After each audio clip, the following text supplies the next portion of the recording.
അതീവ പ്രാധാന്യം അർഹിക്കുന്ന ഒരു ഉച്ചകോടി തന്നെയാണ് Association of South East Asian നേഷൻസിന്റെ കൊലാലംപൂരിൽ മലേഷ്യൻ ത്രിദിന ഉച്ചകോടിയിൽ ആസിയാന്റെ 10 രാജ്യങ്ങൾക്ക് പുറമെ പത്തിനോടൊപ്പം ഒരു രാജ്യം കൂടെ ഈസ്റ്റ് ടൈമൂറും കൂടെ ചേരുമ്പോൾ 11 രാജ്യങ്ങളാണ്. മലേഷ്യ, സിംഗപ്പൂർ, അതുപോലെ സൗത്ത് ഈസ്റ്റ് ഏഷ്യയിലെ 3 പ്രധാന രാജ്യങ്ങൾ Cambodia, Vietnam, Laos, Thailand, Myanmar, Indonesia, Philippines, ബ്രൂണായ്, ഈ രാജ്യങ്ങളെല്ലാം ചേരുന്ന 11 രാജ്യങ്ങളുടെ ഗ്രൂപ്പാണല്ലോ ASEAN. അപ്പൊ ASEAN സ്ഥിതി ചെയ്യുന്ന മേഖല അതീവ സങ്കീർണമാണ്. നേരത്തെ ഇൻട്രോയിൽ സൂചിപ്പിച്ചതുപോലെ ചൈനയുടെ ഒരു മേധാവിത്വം മേഖലയിലുണ്ട്. ഈ പല രാജ്യങ്ങളുമായും ചൈനയ്ക്ക് അതിർത്തി തർക്കമുണ്ട്. അത് മാത്രമല്ല ഈ പല രാജ്യങ്ങളുടെയും കൈവശമുള്ള ചില ദ്വീപ സമൂഹങ്ങളുടെ മേൽ ചൈന ക്ലെയിം ഉന്നയിക്കുകയും ചെയ്യുന്നു. അതുകൊണ്ട് സൗത്ത് ചൈന സീ മേഖല അതീവ വോളറ്റൈൽ ഒരു മേഖലയാണ്. അതായത് ജിയോ സ്ട്രാറ്റജിക് മേഖലയാണ്. അതോടൊപ്പം തന്നെ അതീവ വളർച്ചാ സാധ്യതയുള്ള മേഖല കൂടിയാണ്.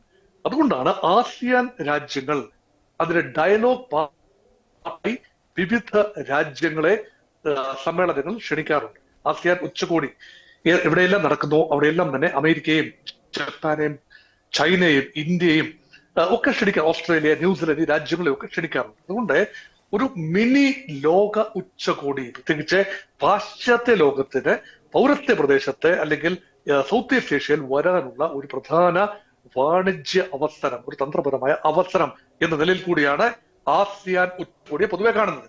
ഈ വർഷത്തെ 2025 ASEAN ഉച്ചകോടിയുടെ പ്രത്യേകത ട്രംപ് പ്രഖ്യാപിച്ച വാണിജ്യ യുദ്ധങ്ങളുടെ ഒരു പശ്ചാത്തലം, അതുപോലെ ചൈനയും അമേരിക്കയും തമ്മിലുള്ള ബന്ധം കൂടുതൽ വഷളായിക്കൊണ്ടിരിക്കുന്നു. ഇന്ത്യയും അമേരിക്കയും തമ്മിലുള്ള ബന്ധവും വഷളായിക്കൊണ്ടിരിക്കുന്നു. ഇതെല്ലാം പാച്ചപ്പ് ചെയ്യാനുള്ള ഒരു അവസരം. അതോടൊപ്പം തന്നെ സൗത്ത് ഈസ്റ്റ് ഏഷ്യയിലെ തന്നെ 2 രാജ്യങ്ങൾ തായ്ലൻഡും കംബോഡിയയും തമ്മിൽ നടന്ന ഒരു യുദ്ധത്തിൽ മധ്യസ്ഥത വഹിച്ച ട്രംപിന്റെ ഒരു നീക്കം, അതിന്റെ ഒരു പരിണാമഗുപ്തിയിൽ എത്തി നിർത്താൻ ട്രംപിന്റെ സാന്നിധ്യത്തിൽ ഈ 2 രാജ്യങ്ങളും ചേർന്ന് ഒരു കരാറിൽ ഒപ്പിടുമോ എന്ന ചിന്ത. അതിനൊക്കെ പുറമെയാണ് ട്രംപ് ഇതിനുശേഷം ഫാർ ഈസ്റ്റ് മേഖലയിൽ സൗത്ത് കൊറിയയിലേക്ക് എത്തി അവിടെ വെച്ച് ചൈനീസ് പ്രസിഡന്റ് ഷീ ജിൻപിങ്ങുമായി 1-to-1 ചർച്ചകൾ ഏർപ്പെടുകയാണ്.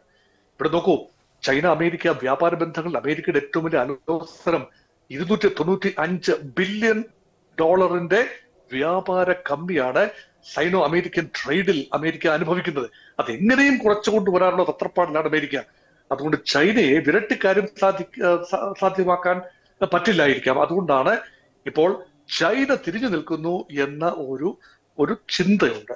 പ്രത്യേകിച്ച് ചൈനയ്ക്ക് നേരെ 100% അധിക തീരുവ, ഇന്ത്യക്കെതിരെ 25% അധിക തീരുവ പ്രഖ്യാപിച്ചതുപോലെ റഷ്യയുമായി എണ്ണ കച്ചവടം നടത്തുന്നു, മറ്റു ചില കാര്യങ്ങളെല്ലാം ചേർത്തുകൊണ്ട് നിലവിലുള്ള തീരുവയ്ക്ക് പുറമെ 100% കൂടി അധിക തീരുവ. അങ്ങനെയാകുമ്പോൾ ആകമാന തീരുവ 155% വരുന്ന ഒരു അന്തരീക്ഷം വരുമ്പോൾ എങ്ങനെയും ഒരു പാച്ചപ്പ് ആവശ്യമുണ്ട് എന്ന് ചൈന ആഗ്രഹിക്കുന്നു. അതുകൊണ്ടാണ് റെയർ എർത്ത് മിനറൽസിന്റെ കയറ്റുമതിയിൽ ഉൾപ്പെടെ നിയന്ത്രണങ്ങൾ കൊണ്ടുവരും എന്ന് ചൈന തീരുമാനിക്കുകയും അമേരിക്ക വലിയ രീതിയിൽ അതിൽ ആശങ്കാകുലരാവുകയും അമേരിക്കൻ ഡിഫൻസ് ഇലക്ട്രോണിക് ഇൻഡസ്ട്രികൾ നിലനിന്ന് പോകുന്നത് തന്നെ ചൈനയിൽ നിന്ന് കടന്നു വരുന്ന ഈ അത്യപൂർവമായ ധാതുക്കളുടെ ശേഖരം കൊണ്ടാണ്. ഇതെല്ലാം പാച്ചപ്പ് ചെയ്യാനുള്ള ഒരു വേദി എന്ന നിലയിലാണ് ASEAN സമിറ്റിനെ കാണുന്നത്. അതോടൊപ്പം തന്നെ ഇന്ത്യക്ക് വളരെ നിർണായകമാണ് നരേന്ദ്രമോദി എന്തുകൊണ്ട് ഭൗതികമായി ഫിസിക്കലായി നേരിട്ട് കൊലാലംപൂരിൽ എത്തിയില്ല എന്ന ചോദ്യം അന്തരീക്ഷത്തിലുണ്ട്. ഡൊണാൾഡ് ട്രംപുമായി, അമേരിക്കൻ പ്രസിഡന്റുമായി നേരിട്ടുള്ള കൂടിക്കാഴ്ചയ്ക്കുള്ള സമയമായില്ല എന്നതുകൊണ്ടാവാം അവിടെ പോകുമ്പോൾ സ്വാഭാവികമായി ട്രംപുമായി ആ സമ്മേളനത്തിന്റെ സൈഡ് ലൈനിൽ ചർച്ച നടത്താനുള്ള സാധ്യത തള്ളിക്കളയാനാവില്ലല്ലോ. അതുകൊണ്ട് തകൃതിയായ വ്യാപാര ചർച്ചകൾ അമേരിക്കയിൽ നിന്ന് നടന്നുകൊണ്ടിരിക്കുന്നു. ഏതാണ്ട് നവംബർ മധ്യത്തോടുകൂടി അതിലൊരു ധാരണയായതിനു ശേഷം ഈ ധാരണ സംയുക്തമായി പ്രഖ്യാപിക്കാം എന്ന ഒരു ചിന്തയിലാണ് ഒരുപക്ഷെ ഇന്ത്യ നിൽക്കുന്നത്.